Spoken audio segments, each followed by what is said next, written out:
Welcome to the Ripstick Ride Guide. This video will teach you step by step how to learn to ride the Ripstick caster board. While riding the Ripstick may seem a little hard at first, after a little practice you won't believe how easy and fun it is. Having a friend to help you through these steps will make learning much easier. Remember to wear all of your safety gear and take your time getting comfortable with each step before moving on to the next. Step 1. Get familiar with your Ripstick. Before attempting to ride your Ripstick, take a minute to get familiar with it. You'll notice the two ends of the Ripstick are not identical. The smaller end is called the nose of the board, while the larger end is referred to as the tail. Unlike a skateboard, which can roll in either direction, your Ripstick can only be ridden with the nose in front. Step 2. Getting started. Set your Ripstick on a smooth, flat, or slightly downhill surface free of rocks or debris. The best way to learn how to ride is to have a friend you can hold on to for stability. If you don't have a friend available, you can substitute a wall, railing, or any other stable structure you can safely lean on while learning to balance on the board. As you approach the Ripstick to get started, make sure it's in front of you.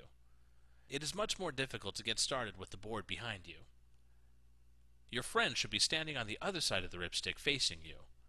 Place your hands on your friend's shoulder for support. With your rear foot on the ground supporting your weight, lightly place your front foot on the front platform and level the Ripstick out. Your foot should be centered on the platform and straight across the board. Rest a little weight on your front foot to make sure it feels sturdy enough to step up onto. Once you are confident that your front foot is in good position, you're ready to ride. The trick to getting started on a Ripstick is having the confidence to push off with your back foot and step up onto the rear platform. While this may seem scary at first, know that speed equals stability on the Ripstick. Therefore, it's much easier to balance on once it's moving. Using your friend for support, try pushing off with your back foot and stepping up onto the rear platform. The combination of your stable footing on the front platform and your hand on your friend's shoulder should make learning to push off a lot easier. Your friend should walk with you as you push off so you can hold on to them until you feel confident enough to try it on your own. As you push off with your back foot and place it on the rear deck, make sure you place it in the center of the platform. If you place it too far back or too far forward, simply step off and start over. Once you learn to push off with your rear foot and stand firmly on the Ripstick as it rolls, you're ready to start gaining speed. Step 3. Gaining speed. Unlike a skateboard, which requires stepping off and pushing with one foot to gain speed, the Ripstick allows you to speed up without ever taking your feet off of the deck. You simply twist and go. The trick to learning the twisting motion is to start off small and work your way up. First, make sure you can push off with your back foot and stand on the board comfortably.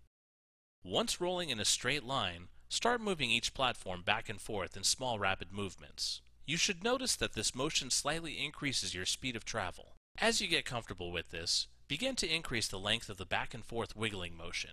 The correct twisting motion is very rhythmic and involves twisting at the hips. It will come to you with practice. Step 4. Turning. Turning is relatively easy to learn. Remember that your front foot will determine which direction you turn. If you lean the heel side of the front platform down, you'll turn in that direction. Conversely, if you lean the toe side down, you will turn in that direction. Your back foot determines the degree of your turn. As you lean your back foot in the opposite direction you are leaning your front foot, you'll increase the sharpness of your turn. The relationship between the back and front foot is something mastered only through practice. But just remember, 1. The front foot steers you, and 2. The back foot does the opposite of the front foot. Step 5. Stopping. Stopping the Ripstick is easy. Simply step off.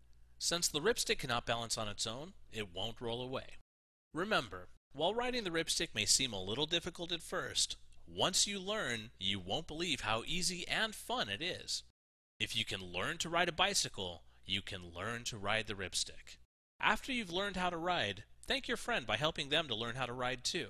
Ripsticks are way more fun when you have friends riding with you. For more Ripstick videos, visit www.ripstickusa.com.